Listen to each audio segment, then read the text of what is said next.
Just a rebel with a lightsaber dream. Lost my hand, lost my friend, lost my self-esteem. Hello there, and welcome back to the channel. As many of you know, me and Clone Force 97 have been going through and rewatching and reviewing the Acolyte episode by episode, deep diving them, and I noticed a lot of things this second go around, especially involving Qimir. Now, why do I like this character from such a shitty project? Stick around and let me explain why he needs to be in more books, more comics. We need a show or something directly involving him that centers around him and not stupid space witches and twins. Before we get into what makes him one of the most underrated darkside users in my opinion, we've got to take a look at his early life. Now, we don't have much information about when he was born, when he joined the Order, or what led up to his falling out with Verestra Row. So, we're going to use some hypotheticals, okay? So, I've searched and found one form and Google AI, which is probably getting the information from the form, that Qimir is 50 to 60 years old. So if we take that and we apply it to the information given to the show that takes place in 132 BBY, even though they messed up that in the opening crawl, but we're not going to get into that, we can easily place him around 187 BBY. But that only makes him 7 years older than Soul, and no matter what I have done, I cannot piece it together to where, like, Soul does not recognize Qimir.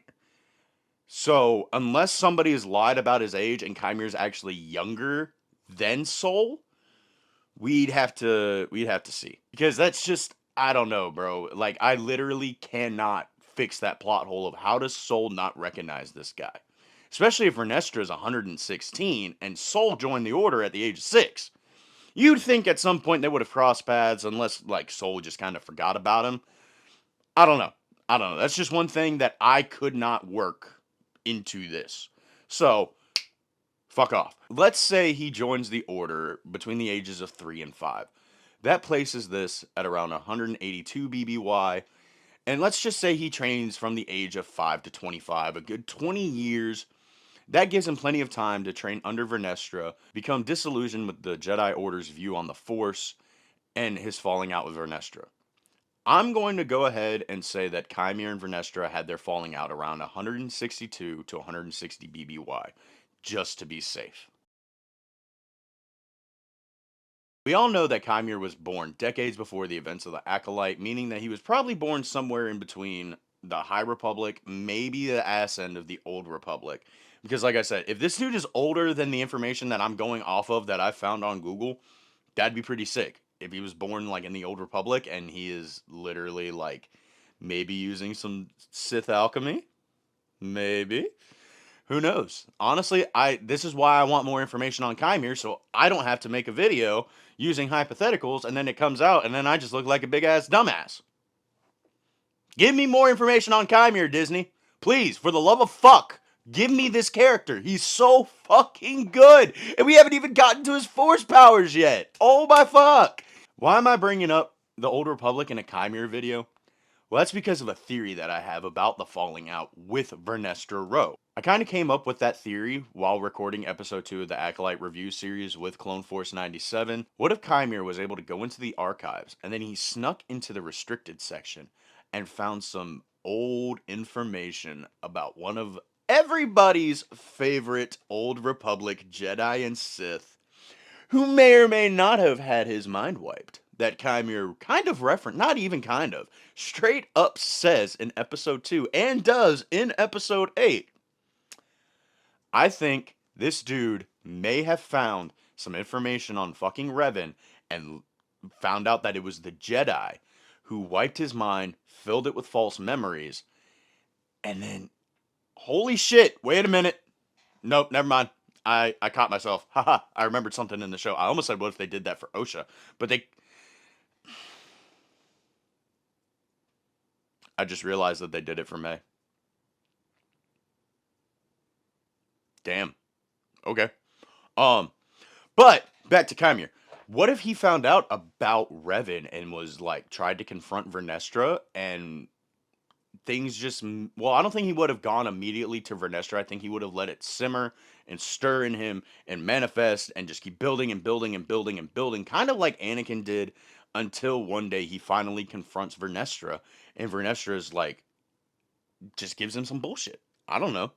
I haven't read the Wayseeker novel, so I genuinely have no idea, or any of the Old Republic novels for that matter. So I have no idea if Qimir, like an unnamed Padawan, may potentially show up in there. I have no idea. Any of you guys in the High Republic community, please let me know down below.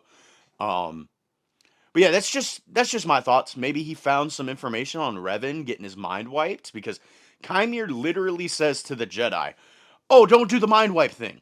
If you cooperate, we will consider letting you go with a warning. Okay, thank you, sir. Please don't do the memory wipe thing or whatever it is you guys do. We've never seen anybody do that. We've seen you want to go home and rethink your life. We've seen these aren't the droids you're looking for. But we haven't seen the Jedi just straight up mind wipe anybody, except for Revan. So that's my theory on it. I think that's what led up to their falling out. Maybe Qimir was winning that battle and he thought that maybe he destroyed Vernestra and he goes to walk away and next thing you know that's how we get that sick ass scar on his back from the light whip that was used for one scene killing a bug. So yeah, that's just my theory on what possibly caused the falling out between Vernestra and him. Now for my favorite part. How powerful is Qimir? The answer is fucking obvious. This dude is so fucking powerful. I wouldn't say he's as powerful as Palpatine, as powerful as Bane or Malgus or any of the old Republic Sith. Except for, I would say that he is right below Xana and probably right above Darth Maul. Oh, brother, this guy stinks! In my opinion. Because, I mean, Maul does some sick ass shit. Not only just in his life, but with the Force. Xana? Go check out my Xana video. Please, for the love of God. Disney, give us more darkside! But, for real, this dude is extremely powerful. He meets May and starts training her 2 whole years before the events of the Acolytes. So either he's very powerful in Force deception, or May is just fucking retarded. I mean, there's just no ifs, ands, buts about it. I mean, she goes 2 whole years without being able to piece together that this dude is the master. Like, it's fucking insane. And then episode 2, he's within close proximity of Jedi in a Jedi temple on Olega. Not a single fucking person senses that he is a dark side user, that he's even a Force user at that. They literally think that he's just a bumbling idiot that's helping out May. That's fucking insane. And even after the whole fucking Torben incident, the only reason why they're watching Qimir is because it's because he helped make the poison. It's not because they think he's a fucking Sith or a Jedi or a Force user. No, dude, they literally are watching this dude because he helped this girl kill a Jedi Master. Nobody pieces it together. He's also one of the only people in the entire fucking show to sense when somebody is near him. I'm not going to show the scene because I don't feel like getting potentially copyrighted.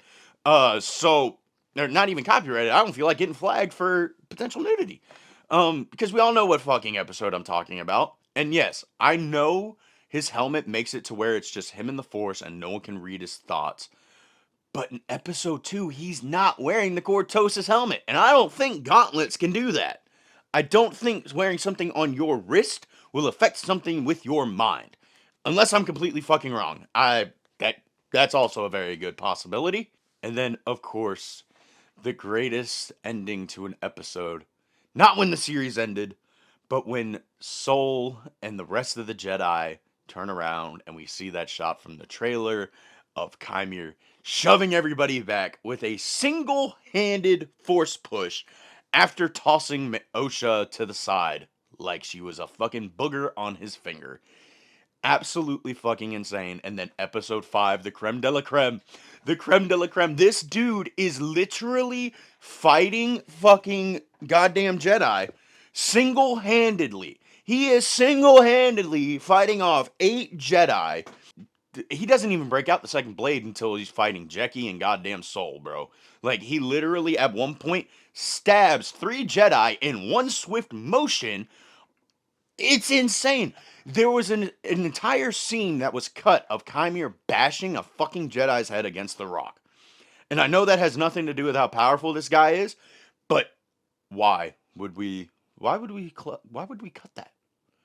Why would we cut that? We literally see so much worse shit in Star Wars. But bashing a head against the rock, that's where we draw the line. Andor. The dude also takes a massive beating in hand-to-hand combat from Soul. Gets his ass handed to him, if I'm gonna be completely honest, because he does. He takes out a Wookiee Jedi, even though we didn't get to see it on screen, which is a big missed opportunity. I don't understand why Disney hates us so much. He also trains 2 acolytes. You see what I did there? Boo! Alright. I'll see myself out. But then he takes out his second lightsaber, turns Jecki into Swiss cheese, and apparently can use Force Heal. Not too sure how I feel about that. Don't really like it. Don't like Force Healing, especially after reading Dawn of the Jedi and finding out. Oh, I'm getting into spoiler territory. But, yeah, Dawn of the Jedi. Don't read that book. To me, it looks like the dude is proficient in all sorts of forms of lightsaber combat, except for maybe Vapad, because obviously Mace Windu isn't around yet. But the dude is killing it, single-handedly doing double-bladed, double-handed, double-fisting the saber. Oh, Jesus Christ. And after talking to Manny Jacinto and finding out this dude trained for 9 to 10 months just for his lightsaber scenes alone, insane. Absolutely fucking insane.